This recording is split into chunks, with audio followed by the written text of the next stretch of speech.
O início do Antigo Egito. Por muitos séculos, as majestosas pirâmides do Egito se ergueram sobre o deserto, guardando os segredos de uma civilização outrora próspera.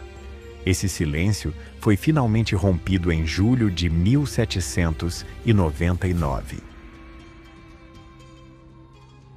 Quando um soldado francês encontrou uma grande pedra inscrita perto da cidade de Roseta, a cerca de 55 quilômetros de Alexandria. Esse artefato, hoje chamado de Pedra de Roseta, foi gravado com vários tipos de escrita, incluindo hieróglifos, e sua decifração trouxe de volta um idioma perdido por milênios, abrindo as portas para as maravilhas do Antigo Egito.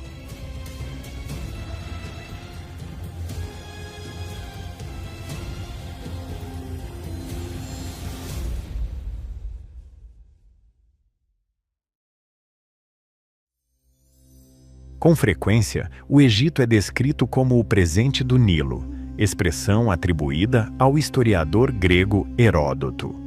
Todos os anos, as águas do rio inundavam a região, depositando sedimentos férteis pelo vale antes de recuarem, criando condições ideais para uma das primeiras sociedades agrícolas da humanidade. Por milhões de anos, o Nilo escavou seu curso durante o período Mioceno, moldando a Terra no formato reconhecido hoje. Ao final da Era Paleolítica, as pessoas desta região produziam flechas e arpões, fabricavam ferramentas de osso e trabalhavam peles de animais. Também faziam cerâmica, como comprovam descobertas perto de Fayum. A análise por carbono nesses locais, datados de 4640 AT 4250 antes da Era Comum, confirma que grãos eram colhidos e guardados em abrigos feitos de junco, coberto com barro. Essas moradias iniciais serviram de base para assentamentos permanentes ao longo do rio. O Egito era tradicionalmente dividido em duas partes. O Egito inferior ficava ao norte, onde o Nilo se dividia em braços que formavam o delta, enquanto o Egito superior se estendia para o sul até Assuã. Por volta de 3000 antes da Era Comum, o rei Narmer unificou esses territórios sob um só governo. Embora estivessem unidos, cada região manteve sua coroa real própria, a branca Hedjet para o Egito superior e a vermelha Desret para o Egito inferior. Os faraós, reconhecidos como governantes de ambas as terras, usavam a Pishent, coroa dupla que simbolizava o Egito unificado.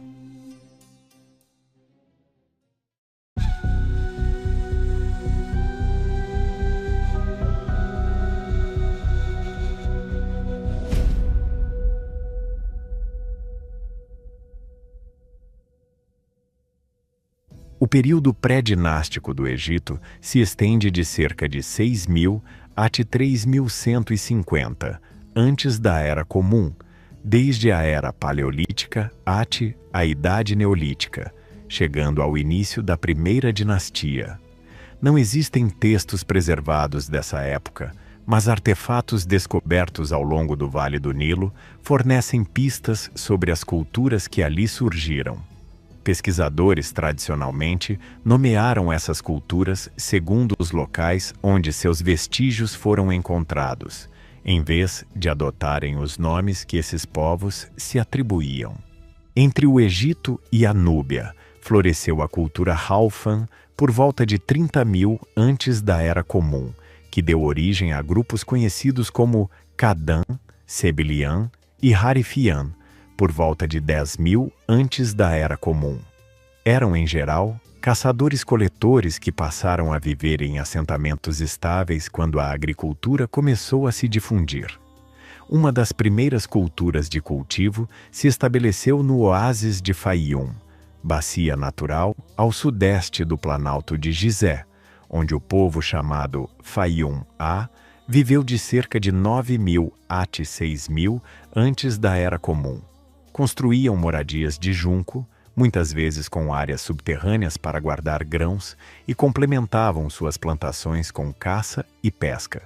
Criavam gado, ovelhas e cabras, teciam cestos e produziam cerâmica. Com o tempo, surgiram chefes tribais como líderes, cuja autoridade possivelmente passava de geração em geração. À medida que os grupos se expandiam, as pessoas deixaram de ser nômades em pequena escala e passaram a criar assentamentos maiores e mais estáveis no delta do Nilo. Um exemplo é a cultura Merinde Beni Salamá, que prosperou mais ou menos entre 8.000 e 4.000 antes da Era Comum no lado ocidental do delta, onde há indícios de armazenamento de grãos no começo do período neolítico. As comunidades cultivavam trigo, cevada, lentilhas, ervilhas e linho, e domesticavam animais para seu sustento. As cheias anuais do Nilo depositavam camadas de sedimento e barro no vale, garantindo as condições férteis que tornavam viável a agricultura egípcia. Os primeiros habitantes cavavam bacias para reter a água das inundações, criando um sistema rudimentar de irrigação para as plantações. Com o passar dos anos, novas culturas surgiram, cada uma aproveitando e aprimorando o que já havia sido alcançado. Por volta de 4.000 antes da Era Comum, a cultura El-Omari construiu casas circulares usando barro, avanço significativo em relação às habitações de junco anteriores. No Egito Inferior, que incluía a parte setentrional do delta perto do mar Mediterrâneo, vários grupos se desenvolveram e prosperaram. Já no Egito Superior, ao sul, a cultura badariana começou de forma parcialmente nômade, habitando tendas, mas aos poucos optando por moradias fixas. Em seguida, veio a cultura amratiana, ou Nakada reconhecida por casas mais elaboradas, com janelas, locais para fogo e paredes feitas de tranças vegetais com barro. Barreiras contra o vento eram erguidas em torno das portas para conter as correntes desérticas. Por volta de 3.500 antes da Era Comum, a mumificação se tornou mais comum, e os mortos eram frequentemente enterrados com pertences pessoais. A cultura guerzeana, também chamada Nakada II, ampliou as redes de comércio, provocando transformações notáveis na arte e na arquitetura. Muitos de seus edifícios, inclusive casas mais ricas, faziam uso de tijolos secados ao sol e pátios murados. Ao longo do tempo, Ábidos, localizada ao norte de Nakada, se transformou em um centro funerário significativo e se expandiu até virar uma grande necrópole. Os sepultamentos começaram em tumbas simples de tijolos de barro, que depois deram lugar a estruturas de pedra maiores e cuidadosamente elaboradas. Reis iriam eleger ábidos para suas próprias tumbas suntuosas, mas registros demonstram que pessoas de toda parte também levavam seus falecidos para serem enterrados ali. Nesse período, as cidades de Chois, no Delta, e Hieracómpolis, no Egito Superior, já tinham se desenvolvido em centros de importância, enquanto Tines e Nakada também floresciam.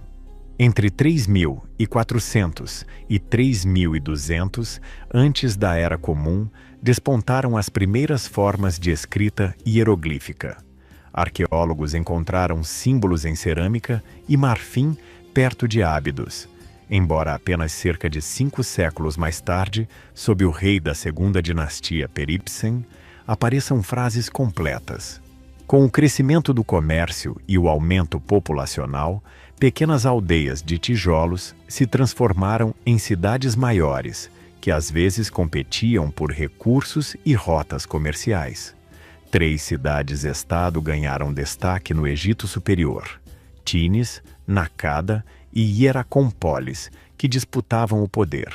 Houve batalhas entre governantes enigmáticos, chamados Reis Escorpião, e figuras posteriores conhecidas como Ka e Narmer. Alguns estudiosos defendem que Escorpião I, Escorpião II e Ka foram os últimos governantes pré-dinásticos, pouco antes de o rei Narmer unir o Egito Inferior e o Egito Superior sob seu domínio, estabelecendo a primeira dinastia e inaugurando a história registrada do Egito.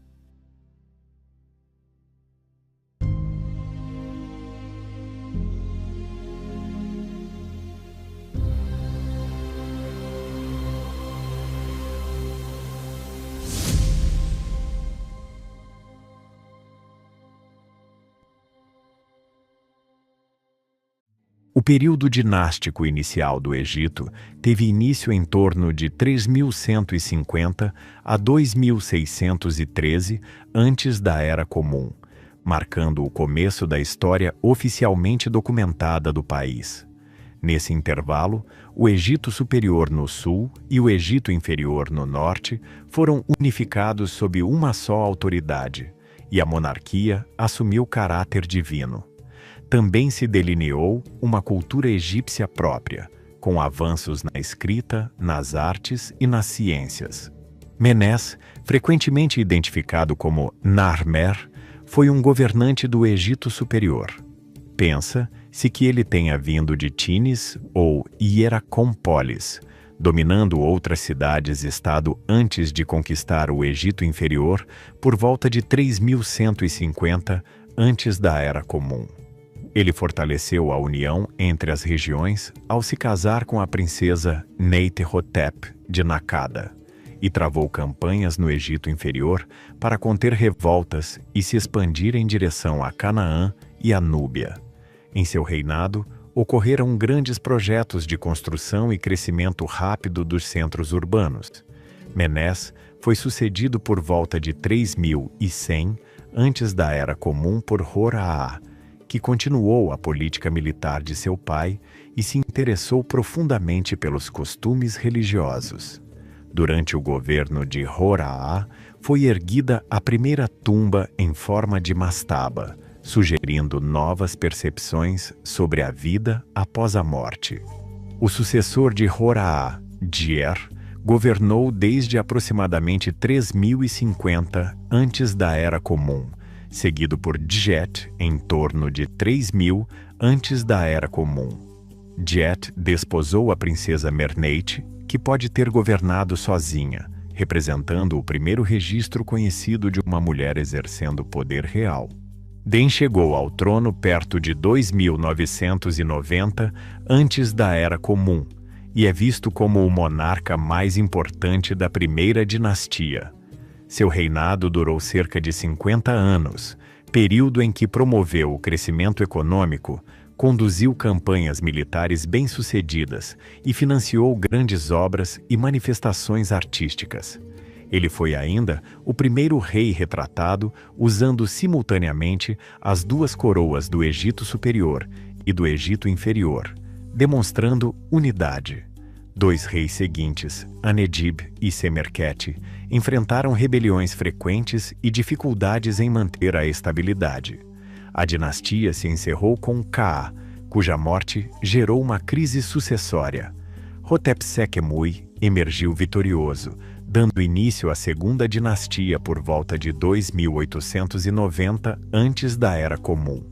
A segunda dinastia foi caracterizada por poucos registros e revoltas internas recorrentes. Hotepsek-Emui, cujo nome significa "as duas forças estão em harmonia", é lembrado por pacificar príncipes rivais, embora ainda tenha enfrentado conflitos durante seu governo. Haneb, também chamado Nebra, associou seu nome às divindades, salientando o caráter sagrado do rei. Outro governante, Peribsen, preferiu se ligar ao deus Sete em vez de Horus, possivelmente por motivos políticos no Egito Superior. Apesar de antigas hipóteses de que ele defendia um único deus, vestígios dessa época mostram que vários deuses continuaram a ser cultuados e que o reino prosperou em comércio, práticas religiosas e atividades artísticas. Peribsen foi sucedido por Khâsekhemoui, que ampliou obras de construção, reforçou a unificação e foi pai do futuro faraó Djoser. Até o final dessa fase, a realeza e a base cultural do Egito estavam solidamente definidas, abrindo caminho para as grandes conquistas das etapas seguintes.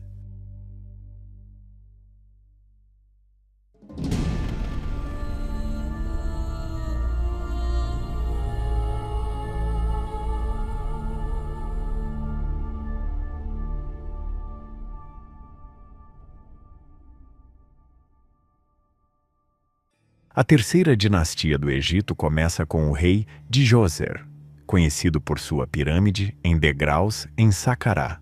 Os registros de Manetão não esclarecem bem o reinado de Sanakht, gerando incertezas sobre sua liderança e até mesmo sobre a forma de seu nome. De fato, só há menções a Sanakht na lista de reis de Ábidos, no papiro de Turim e em 2 relevos identificados na mastaba K, 2 em um lugar chamado Beit Kalaf. Djoser governou por ao menos 20 anos, de acordo com os muitos monumentos que ordenou erguer.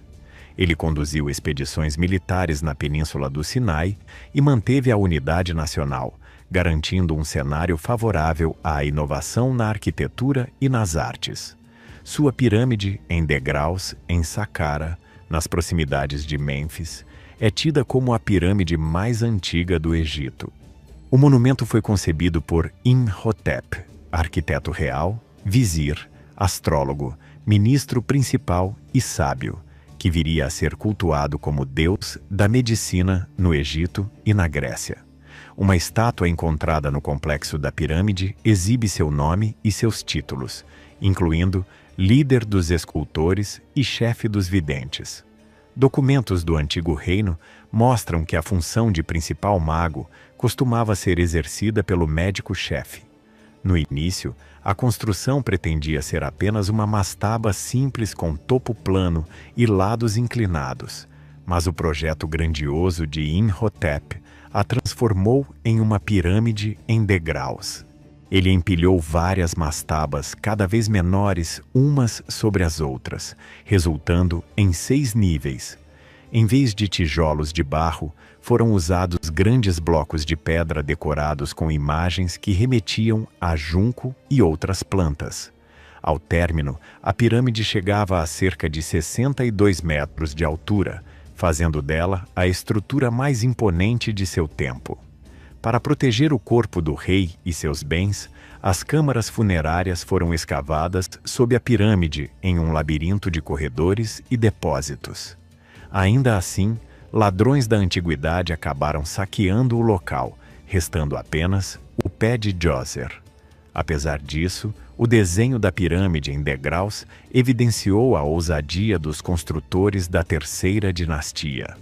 Eles também ergueram outras obras chamativas, conhecidas como pirâmide enterrada e pirâmide em camadas, pavimentando o caminho para as pirâmides de faces lisas da quarta dinastia, que seguem encantando o mundo até hoje.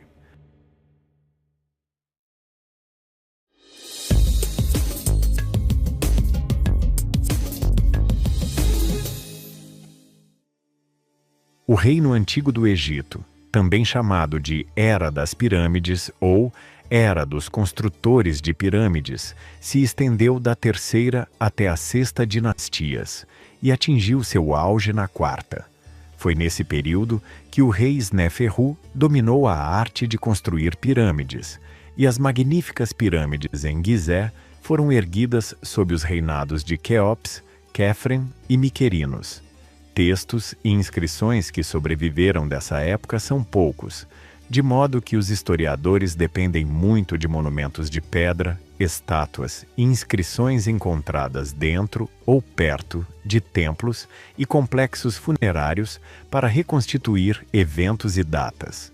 A tumba do rei Unis da Quinta Dinastia, por exemplo, traz os mais antigos textos de pirâmide conhecidos, revelando as crenças religiosas daquele período. Sob o Reino Antigo, surgiu, em Mênfis, um governo central forte, liderado por um monarca cujo reinado era visto como de natureza divina. A arte, a escrita e as técnicas de construção evoluíram, deixando como maior legado as pirâmides monumentais e a grande esfinge em Gizé. No entanto, apenas uma parte das obras e inscrições do Reino Antigo se preservou. Muitas esculturas e relevos daquele tempo seguem um estilo uniforme, refletindo o gosto das elites da capital. Grandes ou pequenos, esses monumentos foram erguidos com precisão notável, e os egípcios de épocas posteriores continuaram a venerá-los. Os egípcios de todas as classes dividiam um mesmo alicerce religioso, embora as diferenças de riqueza e posição social se estendessem ao além. Aqueles de nível mais elevado podiam custear tumbas preparadas de forma elaborada, ao passo que outros não tinham acesso a isso. A única barreira séria para receber um sepultamento adequado era morrer em terras estrangeiras, já que se acreditava que a pessoa precisava ser enterrada em solo egípcio para ressuscitar e alcançar a vida eterna. Por esse motivo, trazer o corpo de volta ao Egito era fundamental, garantindo que pudesse ser sepultado com os rituais devidos. Organizar a imensa mão de obra usada na construção das pirâmides exigia uma administração eficiente. No topo dessa hierarquia estava o rei, tido como proprietário de toda a terra por direito divino. Abaixo dele, um pequeno grupo de funcionários alfabetizados dirigia a administração, os assuntos militares, a arrecadação de tributos e as grandes obras. O vizir, equivalente a um primeiro-ministro, coordenava a gestão diária, controlando a comunicação por meio de escribas e distribuindo tarefas aos governadores e chefes militares. Um dos primeiros monumentos muitas vezes associado ao Reino Antigo é a Pirâmide de Meidum, durante muito tempo atribuída a Huni, o último rei da terceira dinastia. Contudo, indícios apontam que foi, na verdade, o rei Sneferu, o primeiro da quarta dinastia, quem assumiu e talvez tenha concluído aquela pirâmide, que depois ficou conhecida como Falsa Pirâmide, por conta do desmoronamento de seu revestimento externo. Em seguida, Sneferu ergueu outras duas pirâmides em Dashur. A primeira, chamada Pirâmide Inclinada, começa em um ângulo acentuado e, de repente, muda para uma inclinação mais suave, adquirindo sua forma curva particular. Essa solução provavelmente surgiu quando os construtores perceberam que o ângulo inicial era instável. Em vez de abandonar a obra, Sneferu persistiu até o término. Aprendendo com essa experiência, ele construiu a Pirâmide Vermelha em um ângulo de inclinação estável, empregando calcário avermelhado e obtendo a primeira pirâmide verdadeira plenamente bem-sucedida do Egito. Esses feitos abriram caminho para uma era de ouro na arquitetura e na engenharia. As realizações de Sneferu e seu governo estável prepararam terreno para seu filho Quéops, chamado de Quéops pelos gregos. Quéops é mais lembrado por sua grande pirâmide em Gizé, o último remanescente das maravilhas do mundo antigo. Fontes gregas e posteriores o retrataram muitas vezes como um governante severo que obrigava seu povo a trabalhar à força, mas achados arqueológicos indicam que os trabalhadores recebiam pagamento em mantimentos, não sendo escravizados. É provável que viessem das comunidades agrícolas durante a cheia anual do Nilo, quando os campos ficavam improdutivos. Embora algumas narrativas apresentem Quéops como cruel, como a história do papiro de Huéscar descrevendo a demonstração de um mago, essas versões podem ter sido tentativas de salientar o fascínio do rei pela feitiçaria, em vez de provas de brutalidade. Durante o reinado de Quéops, o reino acumulou riquezas por meio de campanhas militares na Núbia e na Líbia e por intermédio de comércio com lugares como Biblos.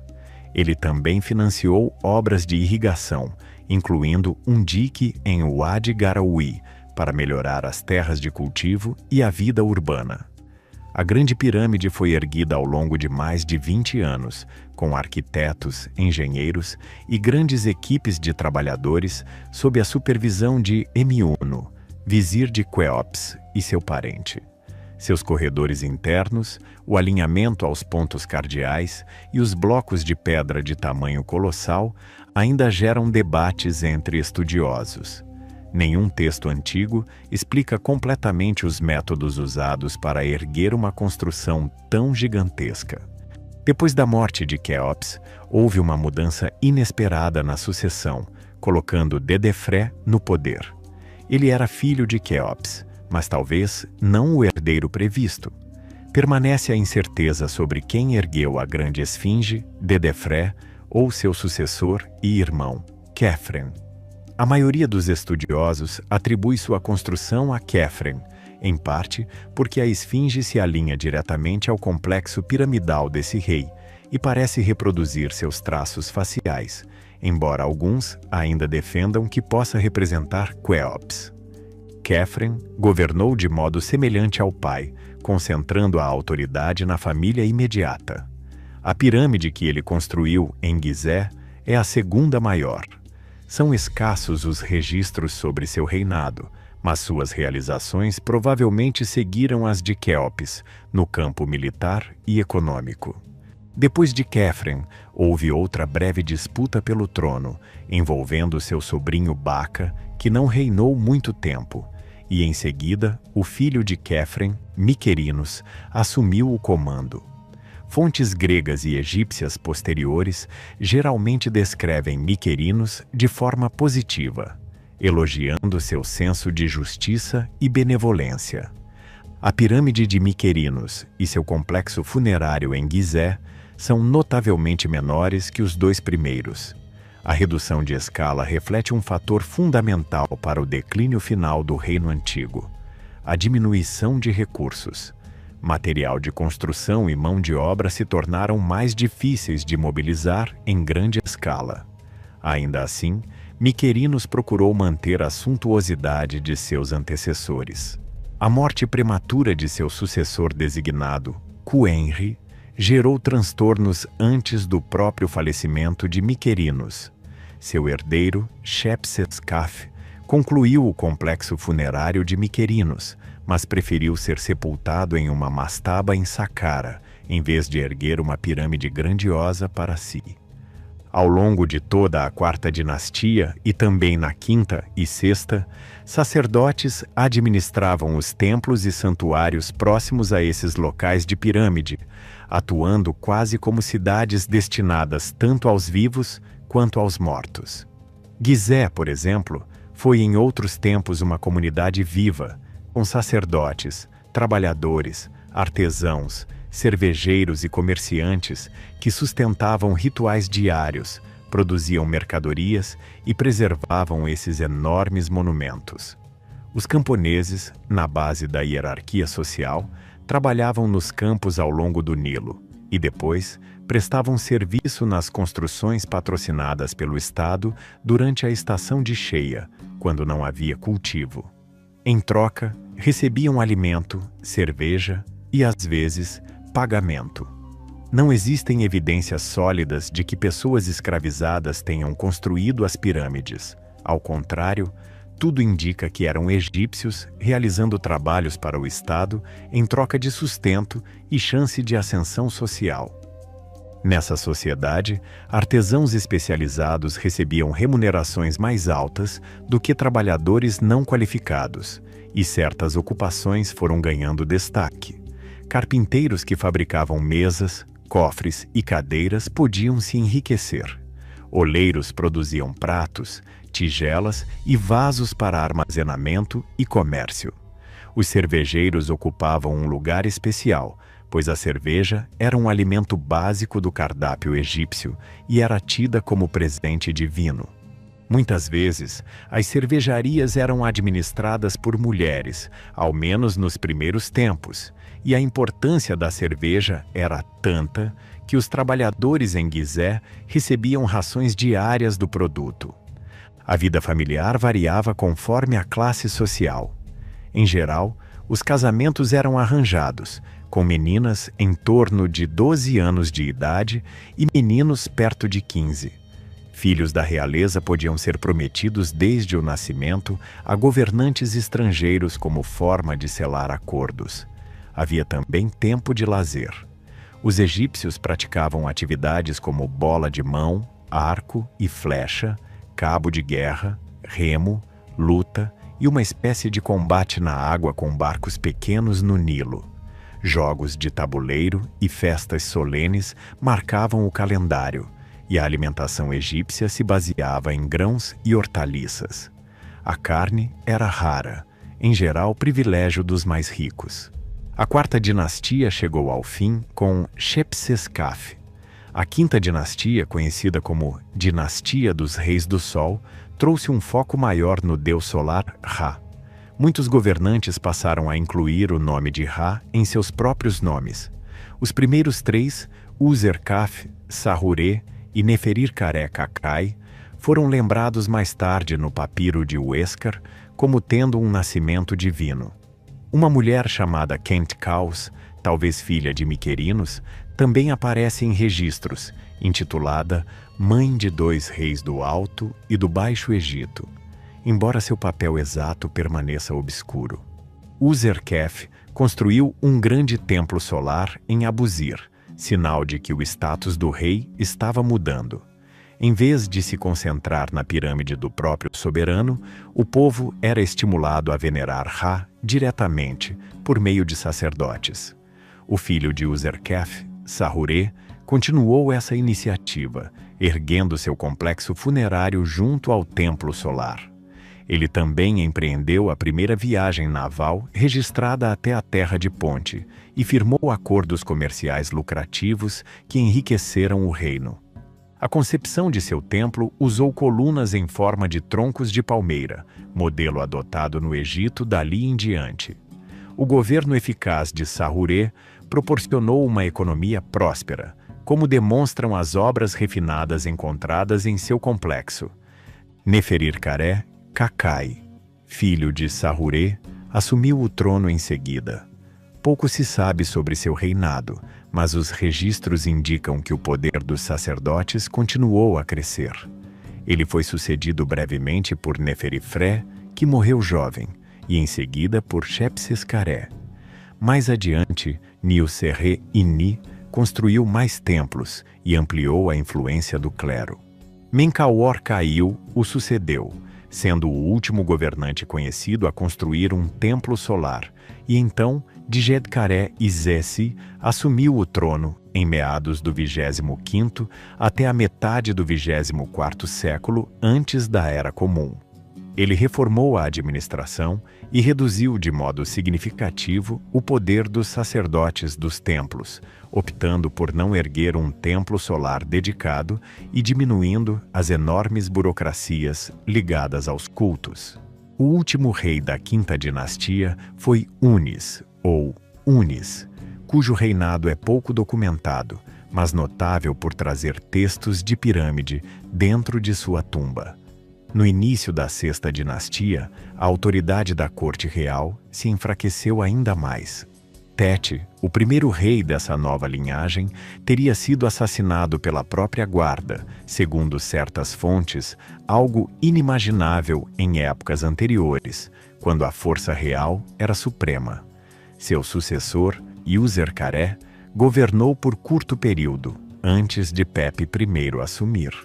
O poder dos governadores locais, chamados nomarcas, cresceu de forma expressiva nesses reinados, enquanto a autoridade central do rei minguava.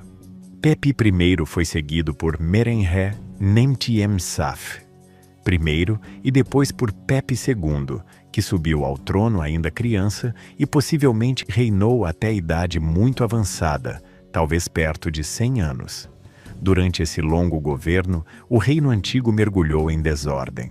A descentralização se acelerou, pois as autoridades das províncias e os gestores dos templos tomaram o controle.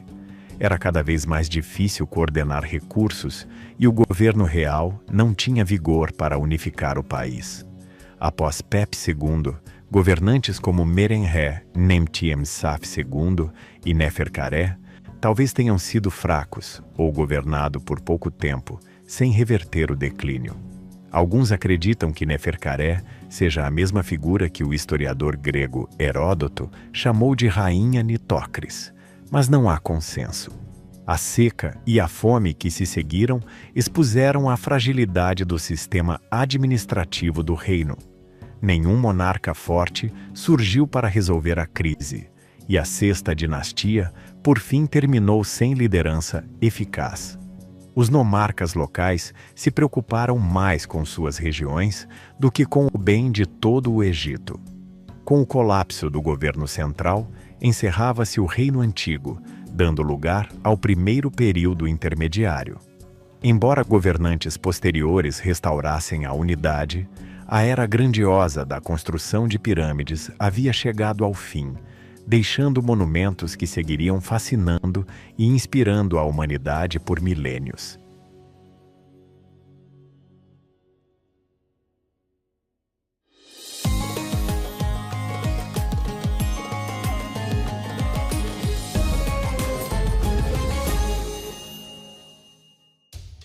O primeiro período intermediário do Egito, abrangendo mais ou menos da 7ª até o início da 11ª dinastias, surgiu quando o governo centralizado em Mênfis se enfraqueceu e os líderes das províncias, os nomarcas, reivindicaram maior poder em suas próprias regiões. As pirâmides imponentes e os grandes projetos do Reino Antigo deixaram de ser erguidos. Sem um soberano forte para organizar os recursos e a mão de obra, construções patrocinadas pelo Estado em larga escala se tornaram inviáveis.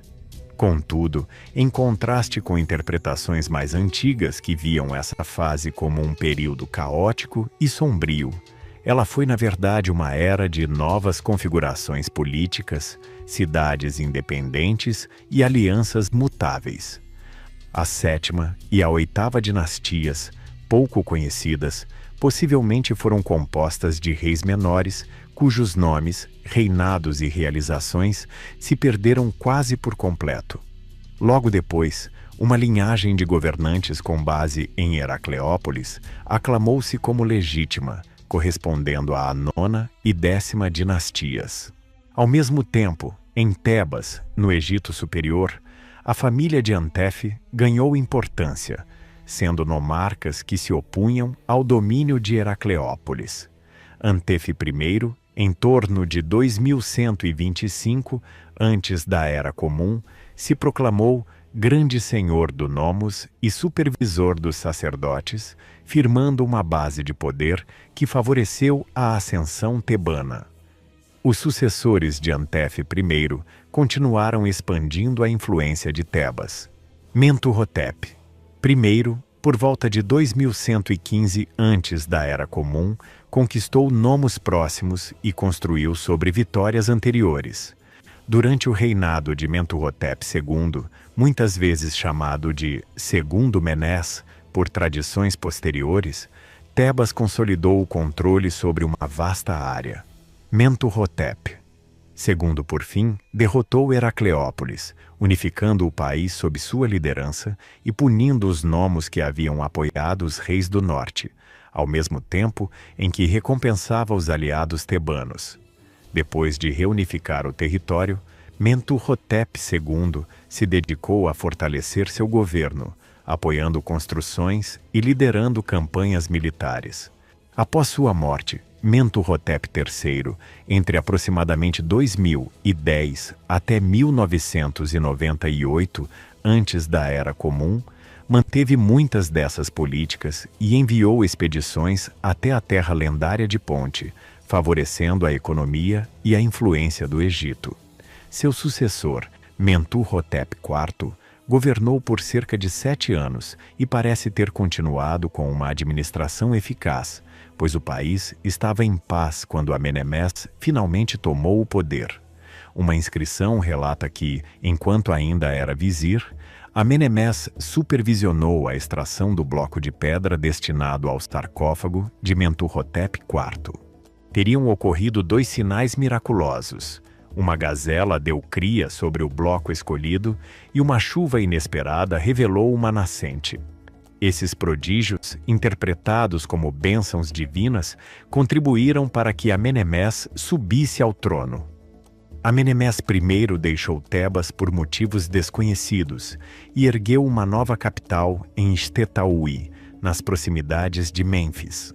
Seu sucessor, Sesostris I, governante de 1971 até 1926, antes da Era Comum, patrocinou grandes obras, como um templo inicial a Amon em Karnak. Ambos limitaram o poder de nomarcas e sacerdotes, mas ainda permitiram que as regiões se desenvolvessem. Sua administração vigorosa coordenava sistemas de irrigação, impostos e mão de obra, lembrando o reino antigo, porém sem deixar que as elites locais superassem o trono. Com o tempo, instalaram nilômetros para medir as cheias anuais, cavaram canais e adotaram políticas que fortaleceram a agricultura. Sesostris II, de 1897 até 1878, antes da Era Comum, prosseguiu nesse ideal, transformando a área de Faium em uma zona agrícola rica, por meio de diques e canais conectados ao Lago Moeres. Ele também foi responsável pela Capela Branca, que traz inscrições descrevendo os nomos da época e constitui valioso registro histórico. A corregência, em que um herdeiro governava ao lado do rei, possivelmente começou com Amenemés II e Sesostris II, garantindo uma transição pacífica de poder. Sesostris III, de 1878 até 1860, antes da Era Comum, se tornou o mais célebre rei guerreiro do Médio Reino, venerado ainda em vida. Suas campanhas militares avançaram na Núbia, fortalecendo as fronteiras e impulsionando o comércio. Ele também organizou expedições na Palestina, ampliando ainda mais a prosperidade do Egito através de trocas comerciais. Em monumentos e inscrições, é retratado como um soberano vigoroso e decidido, encarnando o ideal egípcio de força militar. Amenemés III, sucessor de Sesostris. III focou em amplos projetos de irrigação e construção, em vez de grandes guerras. Ele ergueu o enorme complexo funerário em Hawara, batizado pelos gregos como o Labirinto. Papiros e pinturas tumulares dessa fase mostram o detalhamento dos ciclos agrícolas, desde a preparação dos campos, após a cheia, até o plantio de cereais, frutas e hortaliças. Técnicas como o shaduf, espécie de alavanca com contrapeso para elevar a água, ajudavam a irrigar áreas menores e jardins, comprovando um refinado conhecimento de engenharia hidráulica. Durante o reinado de Amenemés IV, de 1815 até 1807, antes da Era Comum, o Egito manteve sua prosperidade, com investidas militares e comerciais recorrentes, sobretudo na região do Levante. Contudo, sua morte ocorreu sem um herdeiro homem direto. O poder então passou a Sobekneferu, de 1807 até 1802, antes da Era Comum, possivelmente irmã ou esposa de Amenemés IV, fazendo dela uma das primeiras governantes femininas confirmadas na história egípcia. Ela também morreu sem deixar filhos, encerrando a linha de sucessão e abrindo espaço para uma nova dinastia. Assim terminou a 12ª dinastia, famosa por reis fortes e grandes realizações que repercutiram longe. A 13ª dinastia conservou formalmente as políticas do Médio Reino, mas careceu do mesmo poder pessoal. Embora o território se mantivesse unificado por um período, a autoridade central foi aos poucos diminuindo, sobretudo no Egito Inferior. Não demorou para populações estrangeiras chegarem, as condições econômicas mudarem e surgirem novas disputas pelo controle do Vale do Nilo. Essa transição deu origem ao segundo período intermediário, marcado pelo confronto entre novas forças na região.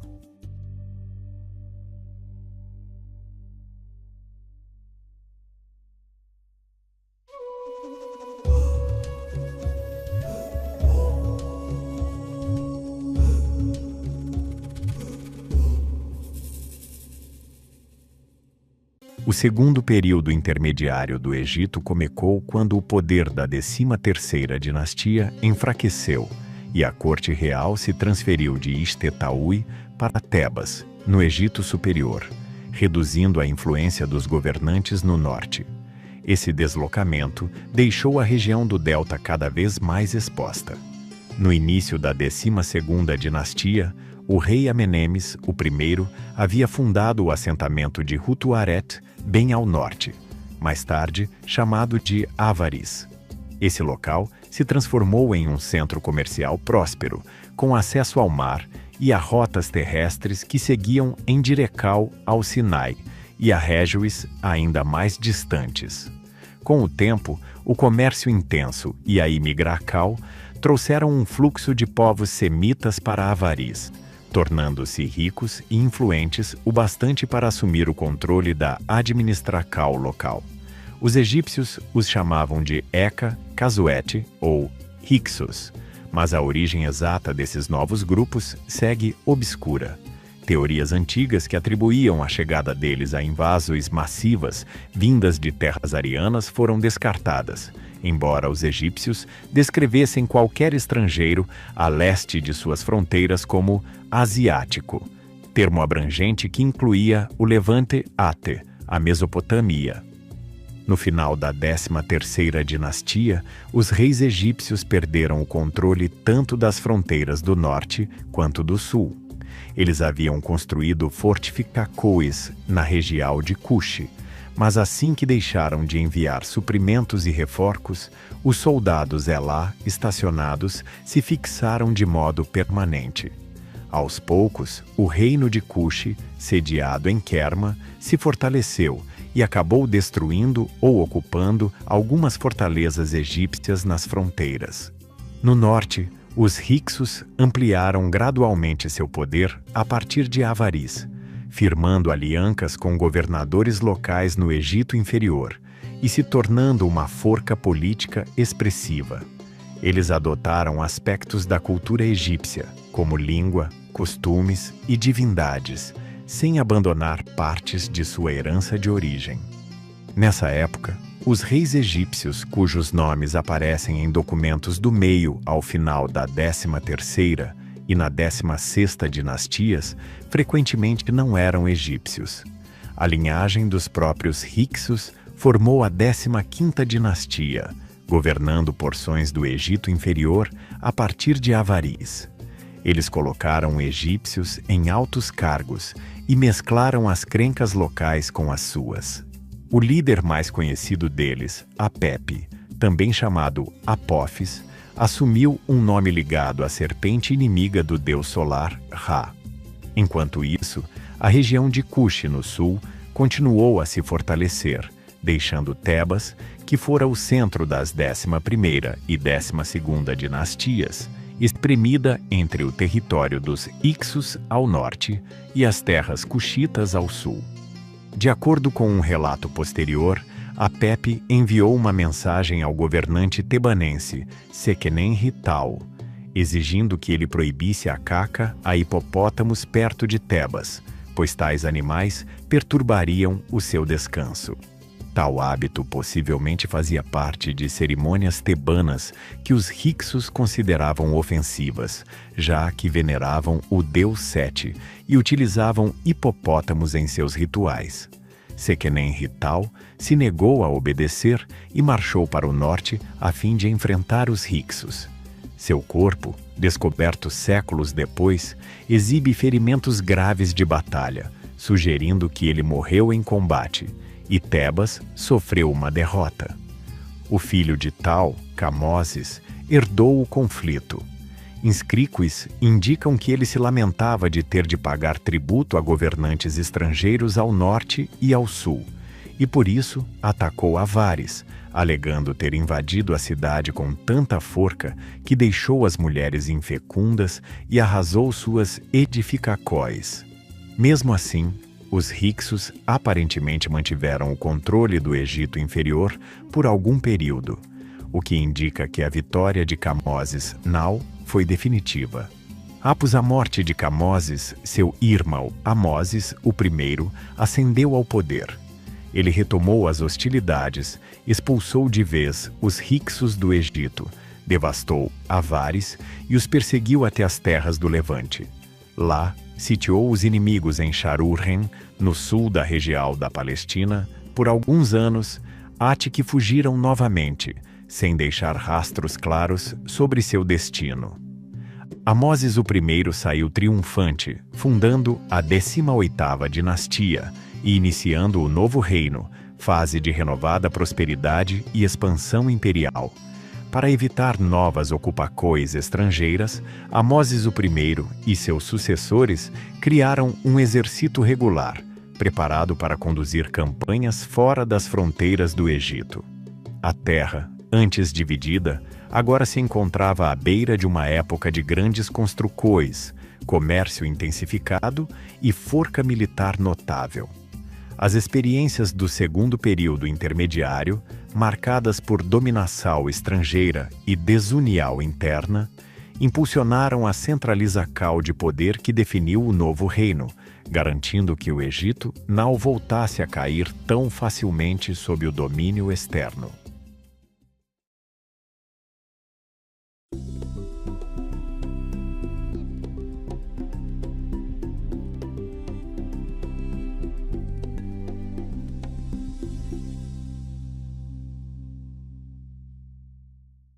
Amoses I estabeleceu o novo reino, de cerca de 1539 até 1077 antes da Era Comum, ao expulsar os Hyksos e fortalecer as fronteiras do Egito de modo mais rigoroso do que seus antecessores do segundo período intermediário. Ele percebeu que os Hyksos haviam conquistado o delta, em parte porque reis anteriores lhes permitiram se instalar e depois se expandir na região norte. Assim, desde o início do reinado, ele fortificou localidades estratégicas, protegeu as fronteiras vulneráveis e reestruturou o exército e a administração. Depois de remover os Hyksos de Avaris, os perseguiu na Palestina e na Síria, ao mesmo tempo em que realizava campanhas contra o reino de Cuxi ao sul.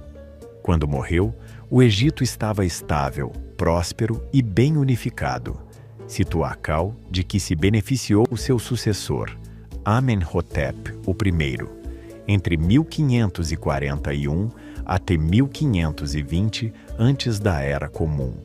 Amenhotep I deu continuidade ao ideal guerreiro do pai, mas os dados sugerem que ele se concentrou sobretudo em Cuxi. Não está claro se realizou ofensivas na Palestina ou na Síria, mas essas régiões permaneceram seguras em seu reinado, possivelmente por vigilância militar ou por bons acordos diplomáticos.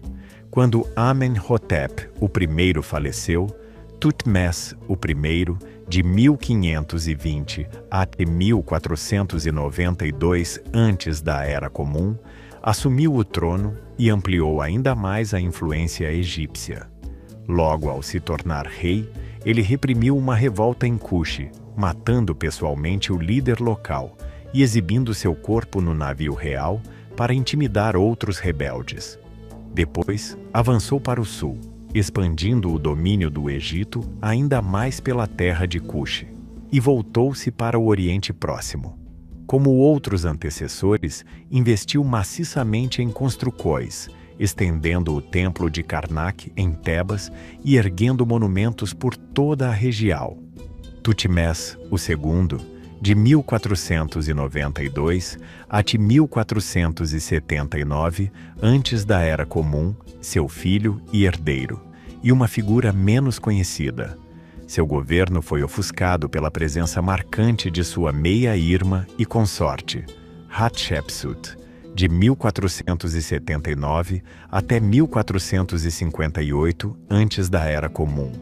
Embora Tutmés II tivesse um filho, Tutmés III, com uma esposa secundária, Hatshepsut era tia e madrasta da criança, e após a morte de Tutmés II, assumiu como regente.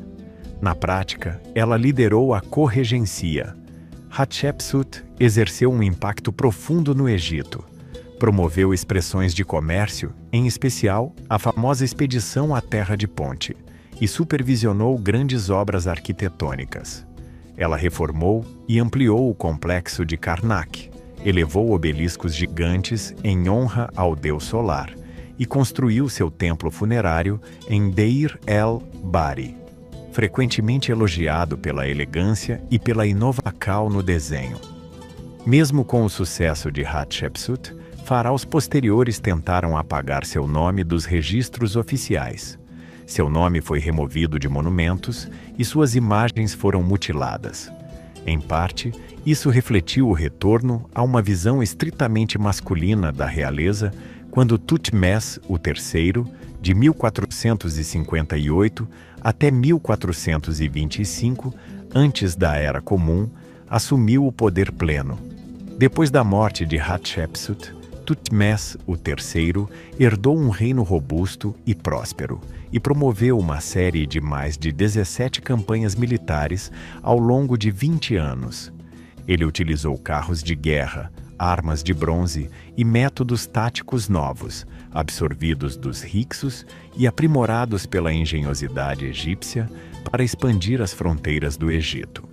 Governando desde Tebas, seu domínio se estendeu até Burren, ao sul, e avancou profundamente pelo Oriente, estabelecendo de fato os alicerces de um império egípcio. Uma das vitórias mais notáveis de Tutmés III ocorreu em Megido. Suspeitando de uma possível fragilidade do jovem rei, o governante de Kadesh incentivou uma revolta em Canaã, reunindo uma coalizão de forcas locais. A rápida marcha de Tutmés III rumo ao norte pegou os rebeldes desprevenidos, especialmente quando ele escolheu conduzir suas tropas por um desfiladeiro estreito perto de Aruna. Essa jogada ousada colocou seu exército atrás das linhas inimigas, levando os revoltosos ao pânico e a uma fuga para dentro de Megido, onde foram sitiados até a queda da cidade. Um escriba e comandante chamado Tanuni registrou o episódio em um relato que impressionou tanto Tutmés III que ele o mandou gravar nas paredes do templo de Karnak. Tutmés III continuou a subjugar as régiões do Levante, incluindo a Síria e partes de Mitanni, assegurando a supremacia do Egito no Mediterrâneo Oriental. Ao morrer, ele deixou o trono para seu filho Amenhotep II, de 1425 até 1400, antes da Era Comum, que governou um reino estável. Diferente do pai, era menos voltado a conquistas militares, mas ainda conduziu algumas campanhas menores. Ele se dedicou a construções, à diplomacia, a acordos comerciais e ao cultivo de relacões com Mitanni. Tutmés IV, de 1400 até 1390 antes da Era Comum, seguiu tais políticas e, conforme relata a chamada Estela do Sonho, legitimou seu reinado a partir de um encontro divino com a grande esfinge de Gizé. Mesmo sendo herdeiro legítimo de Amenhotep II, alguns supõem que ele tenha usurpado o trono, pois a inscrição enfatiza um destino especial. Tutmés IV restaurou partes da esfinge e dos templos de Gizé, garantindo a veneração contínua daquele gigantesco monumento. Amenhotep III, de 1386 até 1353, antes da Era Comum, filho de Tutmés IV, reinou em um dos períodos mais magníficos da história egípcia. A estabilidade política, A vasta riqueza obtida por tributos e trocas e um governo centralizado permitiram que ele patrocinasse uma onda extraordinária de avancos nas artes e na arquitetura. Amenhotep, o terceiro, construiu palácios, expandiu templos, ergueu inúmeras estátuas e embelezou santuários em todo o reino.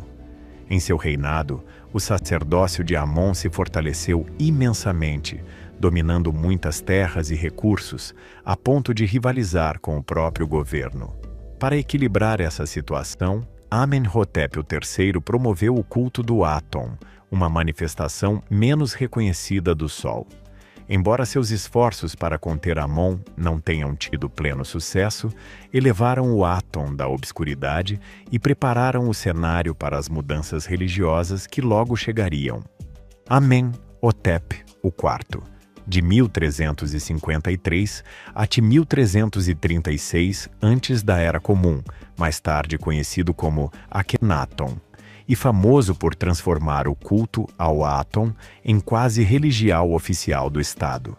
Ele fechou templos, sobretudo os dedicados a Amon, e proibiu a antiga veneração de muitos deuses. No 5º ano de seu governo, mudou a capital de Tebas para um novo local chamado Akhetaton, na região que hoje se conhece como Amarna. Ali, iniciou uma revolução artística e cultural, depois chamada Período de Amarna, caracterizada por arte mais naturalista e representa cores abertas da vida real. Nefertiti, sua esposa principal, teve papel marcante nessa nova fé, aparecendo em muitos relevos junto ao rei. Seu famoso busto, atribuído ao escultor Thutmose, segue sendo um dos símbolos mais conhecidos do Egito Antigo. Após a morte de Akhenaton, o jovem Tutankhaton, de 1336 a 1327, antes da Era Comum, herdou um reino conturbado. Com apenas cerca de 9 anos, ele logo restaurou os antigos deuses e reabriu os templos que haviam sido fechados. Alterou seu nome para Tutankhamon, gesto que simbolizava o retorno do país ao culto de Amon e o fim do monoteísmo oficial. Tutankhamon recolocou a sede administrativa mais ao norte, em Mênfis, embora Tebas ainda conservasse valor cerimonial. Ele morreu com cerca de 18 anos de idade, sem deixar filhos. Sua meia-irmã, Ankhesenamon, surge brevemente nos registros políticos, talvez tentando garantir seu próprio poder ou buscando apoio de governantes estrangeiros. O vizir Ai assumiu o trono por volta de 1324 a 1320 antes da Era Comum. Nessa época, Ankhesenamon desaparece dos registros. Após o curto reinado de Ai, o poder passou a Horemheb, de 1320 até 1295 antes da Era Comum, um antigo general que eliminou sistematicamente o legado dos reis de Amarna, apagando o nome de Akhenaton e destruindo seus templos. Horemheb devolveu o culto tradicional, refez alianças externas, reformou templos negligenciados e restabeleceu a influência egípcia, embora o Império Nau voltasse ao esplendor dos tempos de Amenhotep III ou Thutmose III. Horemheb também morreu sem filhos, nomeando seu vizir Paramessu como herdeiro. Esse vizir se tornou Ramessu I, de 1295 a 1294 antes da Era Comum, inaugurando a 19ª dinastia. Ramessu I já estava idoso e governou por pouco tempo, o que permitiu a seu filho e sucessor designado, Seti I, entre 1294 e 1279, antes da Era Comum, exercer grande parte da administração. Seti I realizou reformas abrangentes, estabilizou o território egípcio fora de suas fronteiras e retomou a restauração dos monumentos que tinham sido abandonados. Ele deu continuidade à expansão do Templo de Karnak, iniciada muitas geráquis antes, e reavivou o prestígio do Egito. Entretanto, foi seu filho Ramessu II, de 1279 a 1213 antes da Era Comum, que viria a redefinir essa época ao reinar por 67 anos. Chamado Ramessu o Grande, ele construiu de modo incessante, encomendando estátuas colossais e templos suntuosos. Seu nome aparece em virtualmente todo lugar, desde a região de Cuxi, no sul, até áreas ao norte. Entre suas obras mais famosas estão os templos escavados na rocha em Abu Simbel, concebidos para exaltar seu governo e impressionar os povos vizinhos.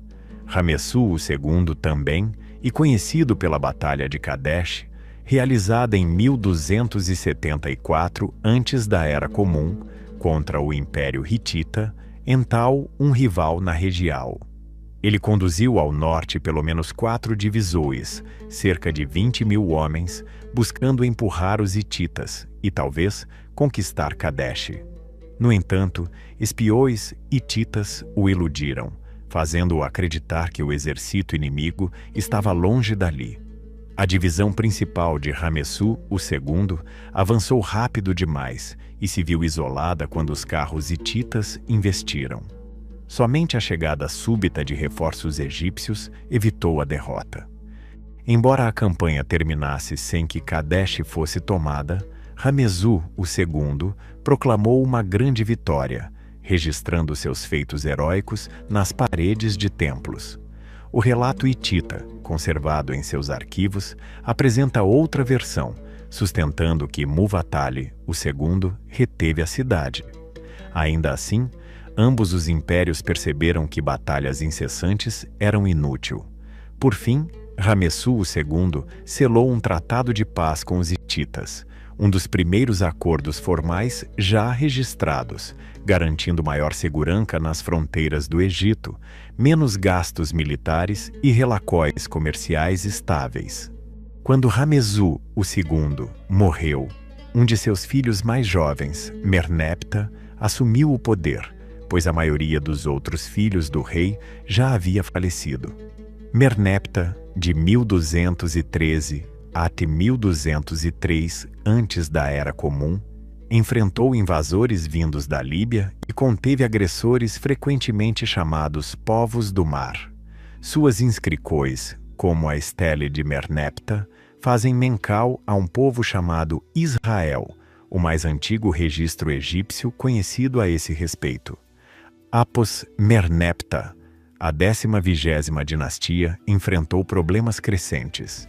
Ramessu III, de 1186 até 1155 antes da Era Comum, e por vezes considerado o último grande faraó do novo reino. Ele imitava os antigos reis guerreiros, envolvendo-se em batalhas ferozes contra ondas de povos do mar que já haviam devastado partes do Mediterrâneo Oriental. Embora Ramessu III reivindicasse conquistas relevantes, tais confrontos esgotaram as finanças do Egito. Na aldeia de Deir el-Medina, onde viviam os construtores de tumbas, os trabalhadores ficaram sem pagamento, desencadeando a primeira greve documentada da história. O soberano também enfrentou intrigas internas, que culminaram em uma conspiração fatal, preparada por uma esposa secundária. Seus sucessores, Ramessu IV, Ramessu V e Ramessu VI, lutaram para sustentar o império, mas não dispunham de recursos suficientes. Ramessu VII, Ramessu VIII, Ramessu IX, Ramessu X e Ramessu XI testemunharam o desmoronar contínuo do poder do Estado. Nesse mesmo período, os sumos sacerdotes de Amon, em Tebas, ganharam imensa riqueza e poder administrativo, corroendo a autoridade real. Ao final do novo reino, a unidade que Amoses I havia conquistado estava desgastada. As rivalidades entre a monarquia e o sacerdócio aumentaram, e as ameaças externas permaneceram em grande parte sem Solucal.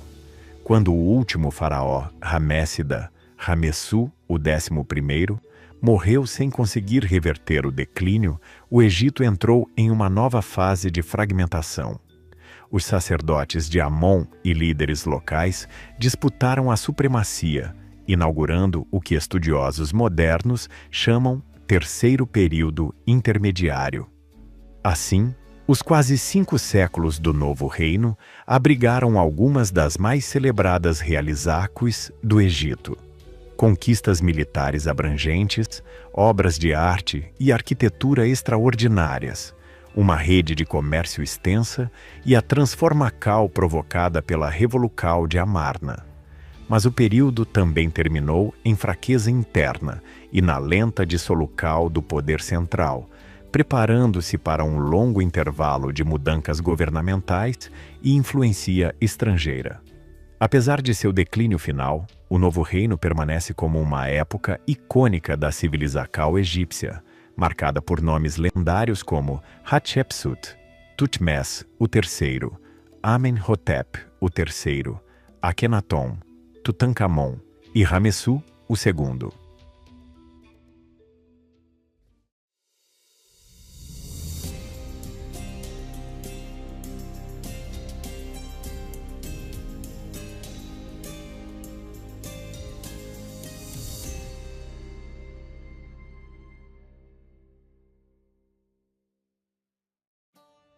Esmandes governou o Egito Inferior logo após enterrar Ramessu o 11º, legitimando seu direito ao trono. Ele transferiu a capital de Per-Ramessu para Tani, mas nessa altura os sacerdotes de Tebas já detinham grande poder no Egito Superior. Apesar dessa divisão, não houve guerra civil de grande porte. Esmandes controlava, em essência, a área do delta, enquanto o sumo sacerdote Erior dominava Tebas. Na prática, o Egito se partiu. Governadores locais ampliaram sua influência, e nem Tani nem Tebas controlavam efetivamente a totalidade do país.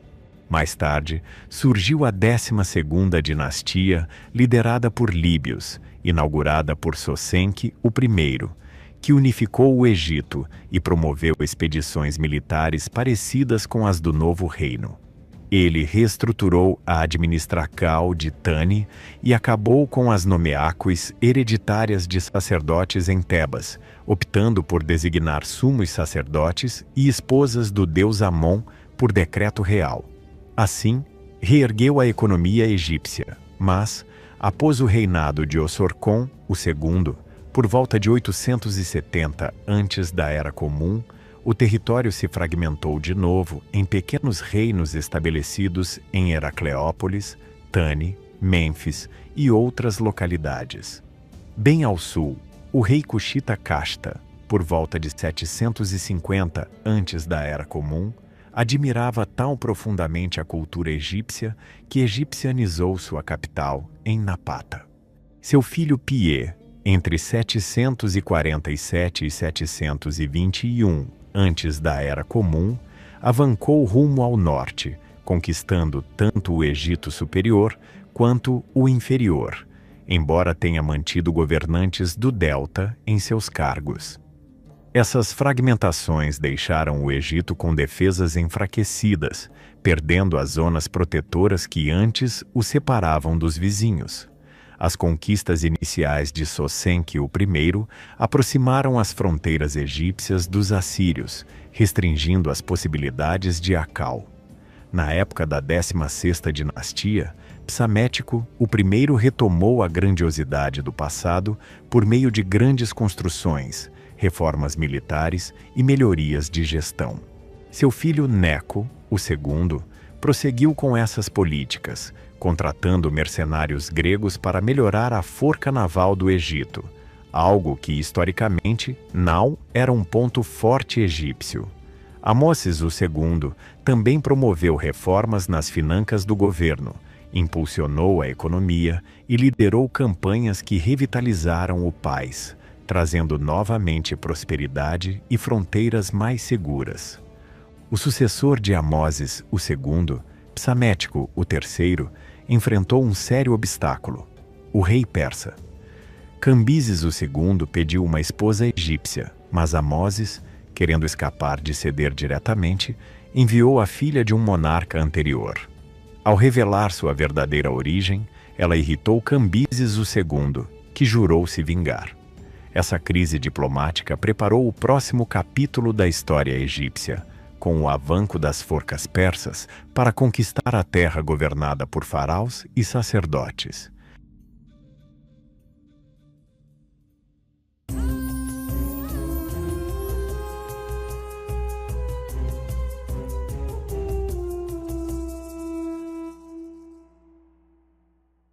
Dário subiu ao trono aquemenida em 522 antes da Era Comum, herdando o domínio de Cambises II e um Egito cheio de discórdias. Ao contrário de seu predecessor, Dário desejava governar o Egito de forma eficaz, mesmo à distância. Ele visitou o país várias vezes e financiou a restauração de templos danificados, dedicando novos santuários em honra aos deuses egípcios. Seguindo a política persa, ele demonstrou tolerância em relação aos cultos locais, o que lhe rendeu uma aceitação maior do que Cambises II havia conquistado. Sob Xerxes I, de 486 a 465, antes da Era Comum, a Atencal persa se voltou para a segunda invasão da Grécia. Depois de derrotas em Salamina e Plateia, Xerxes I se concentrou em construções e na vida na corte, deixando o Egito meio de lado. Artaxerxes I, de 465 a 424 antes da Era Comum, sucedeu Xerxes I e enfrentou uma grande revolta no Egito, liderada por Inaro II, supostamente descendente de Psamético V, com apoio de Atene, entre 460 e 454 antes da Era Comum. Embora os persas tenham suprimido a insurgência, ela mostrou que a resistência dos egípcios ao controle estrangeiro persistia. Ainda assim, a Pérsia não eliminou por completo as tradições do Egito. A religião, a arte e as estruturas administrativas egípcias permaneceram, e reis nativos voltaram brevemente ao poder. A 13ª dinastia resgatou um pouco do esplendor faraônico, erguendo monumentos e templos como faziam os antepassados, até que os persas retomaram o domínio. Já no quarto século antes da Era Comum, Filipe, o segundo da Macedônia, de 359 até 336 antes da Era Comum, unificou as cidades gregas sob seu comando e planejou invadir a Pérsia. Assassinado, ele deixou para o filho Alexandre a liderança das forças macedônias. Enquanto isso, os últimos reis nativos do Egito, da 13ª dinastia, lutavam para defender a terra e prolongar a tradição real antiga, construindo grandes estruturas que recordavam o período dos faraós. Ainda que muitos considerem este período tardio o fim da soberania do Egito, a civilização egípcia estava longe de desaparecer. O Nilo continuava essencial, venerado por seu povo.